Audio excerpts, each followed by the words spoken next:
හරිම දුකයි මේ කත්නෝරියේ සිරිධම්ම ස්වාමීන් වහන්සේගේ වීසා එක කැන්සල් වෙලා තියෙනවා. වෙලාද කැන්සල් කරලාද දන්නේ නැහැ. මොකද අපේ ස්වාමීන් වහන්සේට මේ තරහකාරයෝ ගොඩාක් ඉන්නවා. මේක අනිවාර්යෙන්ම හොයලා බලන්න ඕනේ. අපේ ගරු ජනාධිපතිතුමා අනිවාර්යෙන්ම හොයන්න ඕනේ. මේක මොකද්ද මේ වෙලා තියෙන්නේ කියලා. මොකද මේ ඉන්න ජරා වැඩ කරන මිනිසුන්ගේ වීසා එකක් කවදාවත් කැන්සල් වෙන්නේ නැහැ. මේ වගේ හොඳ වැඩ කරන මේ ගරු ස්වාමීන් වහන්සේගේ එහෙම වෙන්න බෑ. ඉතින් අපි ප්‍රාර්ථනා කරනවා මේ අපේ ස්වාමීන් වහන්සේට ඒ ගමන යන්න ලැබෙන්න ඕනේ කියලා. අනිවාර්යෙන් මේක හොයලා බලන්න ඕනේ. සලාම් අලයිකුම්, ලාරුම් වණක්කුම්, තෙරුවන් සරණයි යාළුවනේ. අපේ මේ කත්නෝරුවේ සිරිධම්ම ස්වාමීන් වහන්සේගේ වීසා කැන්සල් වෙලා තියෙනවා.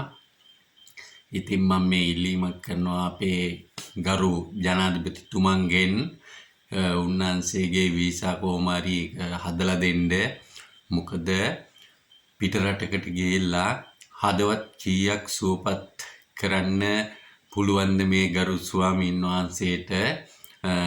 ඒ වගේම කී දෙනෙක් ඒ ධර්ම දේශනා සියලු ආගම් ભેදයකින් තොරව ඒ ධර්ම දේශනා අහනවා. ඉතින් ගොඩක් ලොකු දෙයක් ඒ උන්වහන්සේගේ ඒ ගමනට උදව් කරන්න ඒ වීසා කොහොම හරි හදලා දෙන්න. ඉතින් ගොඩක් පින්වන්ත ඒ අපේ ගරු ස්වාමීන් වහන්සේ කත්නෝරියේ ස්වාමීන් වහන්සේ ඇත්තටම මේ රටට වගේම සියලු ජාතීන්ට ආදර්ශමත් දේවල් තමයි ප්‍රකාශ කරන්නේ. ඒ වගේ හොඳ ධර්ම දේශනා පවත්වනවා. ඉතින් අපිට හරිම දුකයි ඒවයේ ගමනක් යන්න බැරි වුණොත්. ඇත්තටම ගොඩාක් පාඩුයි ඒ ජනතාවට. සිංහල බෞද්ධ ජනතාව වගේම අනිකුත් ආගම් අදහන අය ගොඩාක් ආශාවෙන් තමයි මේ ධර්ම දේශනා අහන්නේ. අපිත් අහනවා.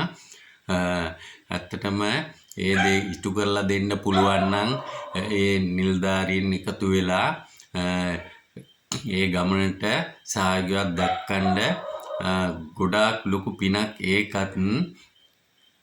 ඒ වගේම නැවත වාරයක් මම ඉල්ලා හිටිනවා ගරු ජනාධිපතිතුමන් හරි මැදිහත් වෙලා මේ වීසා නැවත සකස් කරලා ඒ අපේ ස්වාමීන් වහන්සේට ඒ ගමන යන්න ඉඩ සලසලා දෙන්න කියලා.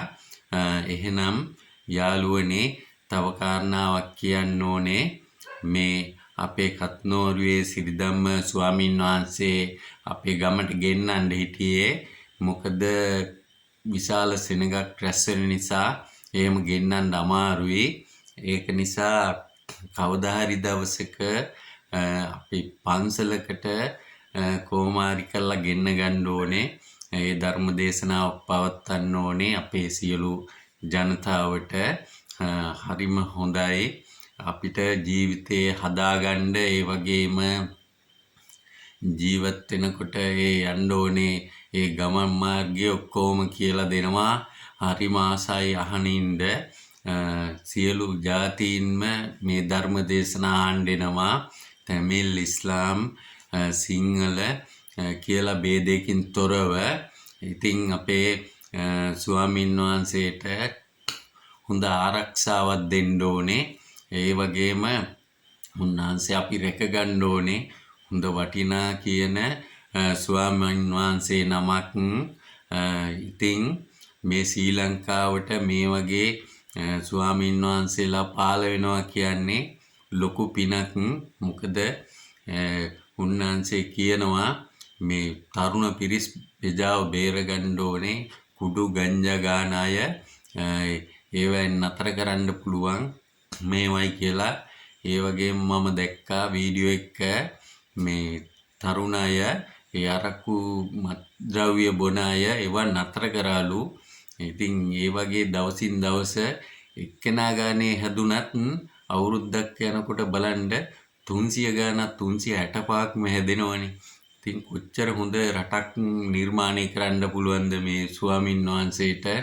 ඉතින් අපි ආශිර්වාද කරනවා උන්වහන්සේගේ ගමන සාර්ථක වෙන්න ඕනේ යන්න ලැබේවා කියලා.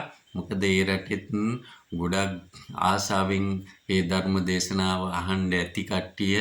එහෙනම් සියලු දෙනාට තෙරුවන් සරණයි.